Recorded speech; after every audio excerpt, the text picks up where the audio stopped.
जब इतने बड़े विशाल वट वृक्ष के साथ ऐसा दुर्व्यवहार हो सकता है तो छोटे मोटे पौधों की तो बात ही क्या है।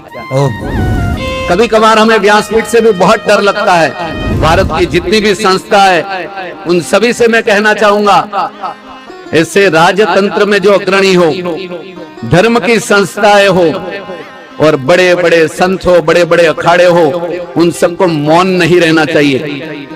ऐसे महापुरुषों को नजरअंदाज करके हम क्या राष्ट्र को ऐसे सींचेंगे भाई। ऐसे संत 40-40 वर्ष तक राष्ट्र की सेवा करने का हमने क्या फल दिया सनातनियों ने। संतों की सुरक्षा कीजिए, आपका राज्य निष्कंटक हो जाएगा। हमें न्यायपालिका पर पूरा भरोसा है, लेकिन न्यायपालिका में भी तो इंसान ही है ना। अभी भी समय है, समय रहते प्रायश्चित करना चाहिए। ये सर्वसमर्थ संत है। आजादी के बाद राजतंत्र में कार्य करने वाले ऐसे ऐसे लोग आए हैं कि जो चाहते हैं कि भारत विश्व का गुरु बने। ये सौभाग्य है। लेकिन एक और दुर्भाग्य भी है कि संत श्री आशाराम जी बापू जैसे संत आज 12 वर्ष से बंदी गृह में हैं। हमें न्याय तंत्र पर पूरा भरोसा है, विश्वास है, लेकिन सच्चे संत, सज्जन और ब्राह्मण ये सताने के योग्य नहीं होते हैं मेरे भाई। क्या ऐसे संत राष्ट्र की धरोहर नहीं है? क्या पुरातत्व विभाग में निकले हुए खंडहर और जीर्ण शीर्ण मंदिर ही राष्ट्र की धरोहर है?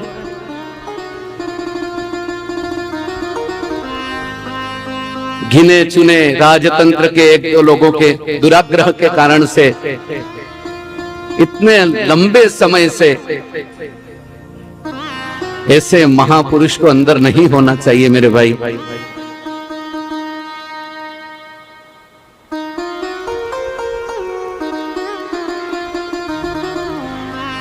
जिन्होंने ऋषि प्रसाद के माध्यम से 4 वेद और पुराणों को घर घर पहुंचाया, जिन्होंने माता पिता का आदर करना सिखाया, जिन्होंने गुरुकुल परंपरा के माध्यम से विद्यार्थियों को भगवत गीता का दिव्य संदेश सुनाया, मात्र 0 FIR में आज 12 वर्ष से अंदर डाल के रखा है। सनातन धर्म संतों से सींचा जाता है भाई। महर्षि व्यास ने भी एक ही वेद के 4 विभाग किए थे और सनातन धर्म लोगों के जन जन मन मन तक कैसे पहुंचे यह व्यवस्था की थी। और इस राष्ट्र का बहुत बड़ा दुर्भाग्य है कि जो लोग कल तक उनकी व्यासपीठ पर आकर माल्यार्पण करते थे, आज विगत 10-10 वर्षों से राजतंत्र की ऊंचाइयों पर बैठे हुए हैं।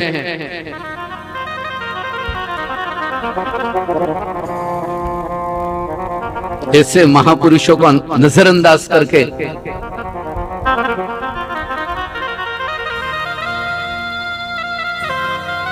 हम क्या राष्ट्र को ऐसे सींचेंगे भाई।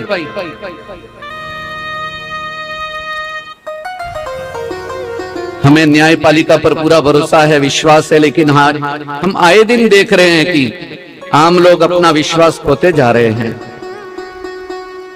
न्याय तंत्र की लौकिक शिक्षा से पूर्व सत्य तंत्र की शिक्षा अति आवश्यक है और यह शिक्षा गुरुकुलों से ही मिल सकती है।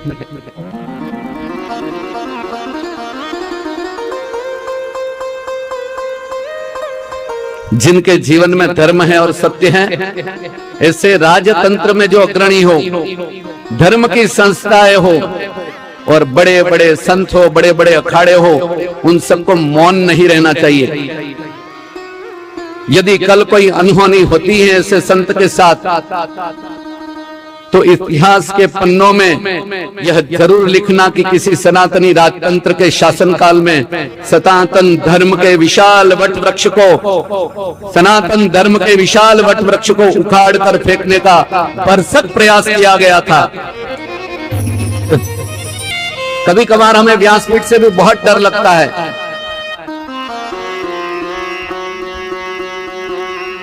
भारत की जितनी भी संस्था है उन सभी से मैं कहना चाहूंगा कि जो अपने आप को श्रेष्ठ बताने में लगे हुए हैं और ऐसे महापुरुषों को नजरअंदाज कर रहे हैं और समझते हैं कि हमारी संस्था बहुत आगे निकलेगी, भूल जाना, बांग्लादेश की स्थिति देख लेना।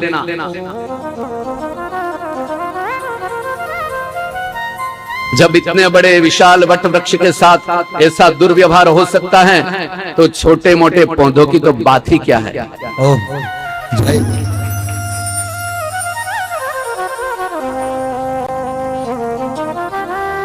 हमने तो राम मंदिर में रामलला की स्थापना से पूर्व भी व्यासपीठ ने संकेत दिए थे, लेकिन उस संकेत को नजरअंदाज किया गया और आज उसका परिणाम देख सकते हैं आप और हम।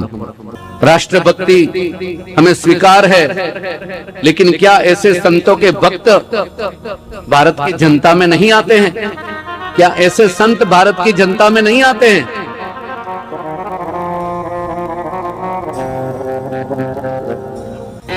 संगतियां और विसंगतियां हर जगह होती है, अच्छाई बुराई हर जगह होती है, लेकिन आज इतनी वयोवृद्ध किसी संत को 12 वर्ष से बंदी गृह में देखकर हमारा हृदय द्रवीभूत हो जाता है कि आज हम हमारे घर में जो 70 वर्ष का जो वृद्ध व्यक्ति है हम उसकी सेवा नहीं कर पा रहे हैं। और ऐसे संत 40-40 वर्ष तक राष्ट्र की सेवा करने का हमने क्या फल दिया? सनातनियों ने क्या दिया?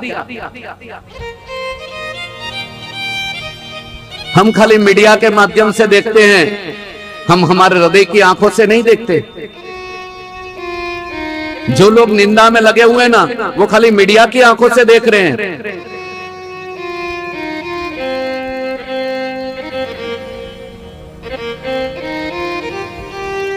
विधर्मी लोग भारत को निवाला बनाने में लगे हुए हैं। हमारे देश की स्थिति बांग्लादेश जैसी हो जाए, लेकिन हम हैं कि खंड खंड हुए हैं। हम संस्थाओं में बटे हुए हैं, एक संस्था दूसरी संस्था का विभाजन करने में लगी हुई है। सभी सनातनियों को एक मंच पर आना होगा और जो भी राजतंत्र में है उनको खुलकर, यदि इसे संत को बंदी गृह में डालने के लिए विधानसभा में मुद्दा उठाया गया था, तो क्या राजतंत्र में जो अग्रगणी है, सात्विक है, सनातनी है, क्या उनको इस बात को वहां पर नहीं रखना चाहिए? संतों की सुरक्षा कीजिए, आपका राज्य निष्कंटक हो जाएगा। संतों की रक्षा कीजिए। जय।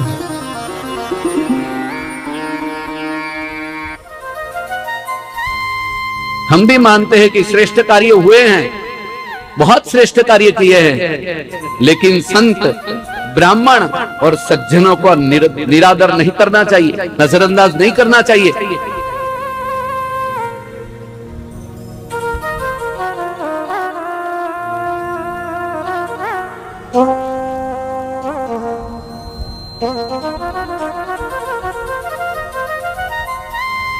हमें न्यायपालिका पर पूरा भरोसा है, लेकिन न्यायपालिका में भी तो इंसानी है ना। इंसानी है, कौन है? शास्त्र संगत पारदर्शिता नहीं आनी चाहिए।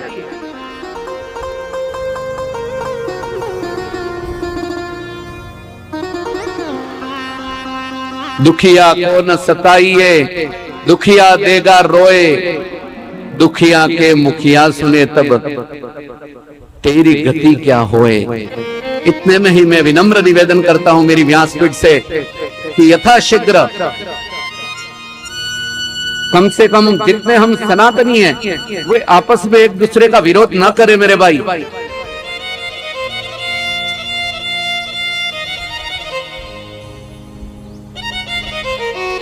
हम कुटुंब में बटे हुए हैं, हम परिवारों में बटे हुए हैं, हम जाति में बटे हुए हैं। कहीं इस देश को, इस राष्ट्र को किसी की नजर न लग जाए।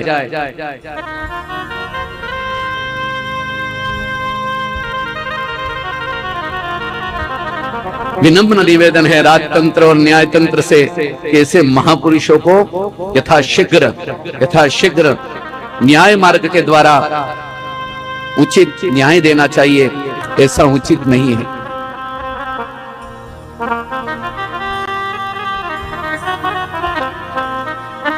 समगच्छत्वम संवदत्वम संभोमनांसी, हम सब एक होकर चले, एक होकर चले। सब हमारे अपने हैं, लेकिन कोई आहत न हो जाए, किसी की टीस न निकल जाए।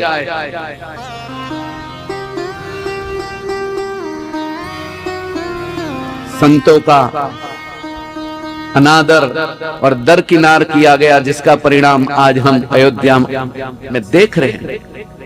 अरे भारत में संतों का सत्कार नहीं होगा, आदर नहीं होगा, तो क्या विधर्मी लोग हमारा आदर करेंगे, सत्कार करेंगे? हम बड़े बड़े मंदिर बना लेंगे, बड़ी बड़ी संस्थाएं बना लेंगे, बड़े बड़े गुरुकुल बना लेंगे, लेकिन विधर्मी आकर उन मंदिरों में चादर उड़ा के बैठ जाएंगे। क्या करोगे तुम? संगौ शक्ति कलियुगे, संगठित होने का समय है मेरे भाई। जिसमें सत्व गुण है, संगठित हो जाइए। क्या ऐसे संतों के आश्रम बनते हैं वहां पर कोई विधर्मी आकर रहेगा? नहीं, हमारे सनातनी लोग ही वहां रहने वाले। कौन रहेगा? आज किसी खेत खलियान में किसी के वहां पर आप थोड़ी देर ठहर कर देखो, वो बोलेगा ये मेरा है। लेकिन संत के आश्रम होते हैं ना, ये हमारा है बोलते हैं हम।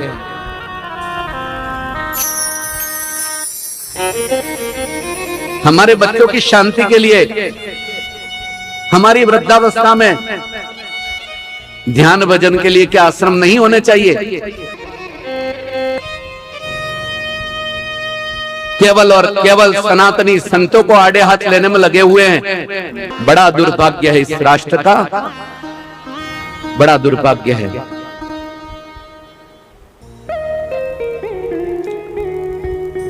संतों की प्रसन्नता में ही राष्ट्र की समृद्धि है, क्योंकि यही वो संत है जो केवल और केवल समाज के लिए सोचते हैं, राष्ट्र के लिए सोचते हैं, शांति के लिए सोचते हैं। जो भी समाज में राजतंत्र में अग्रगणी है, एक दो लोगों के दुराग्रह के कारण से समूचे लोगों को चुप नहीं रहना चाहिए। सत्य की आवाज को बुलंद करना चाहिए। यदि कोई अनहोनी होती है इस विषय में, तब हमारी आत्मा हमको दुत्कारेगी। अवसर तो मिला था लेकिन हम चुप रहे, हम बोल नहीं पाए।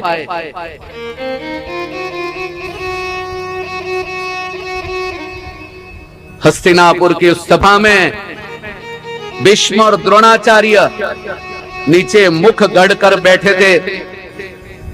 जब द्रौपदी का चीरहरण हो रहा था, कहीं हम उनकी गिनती में तो नहीं आ रहे हैं, ये जरा देख लेना।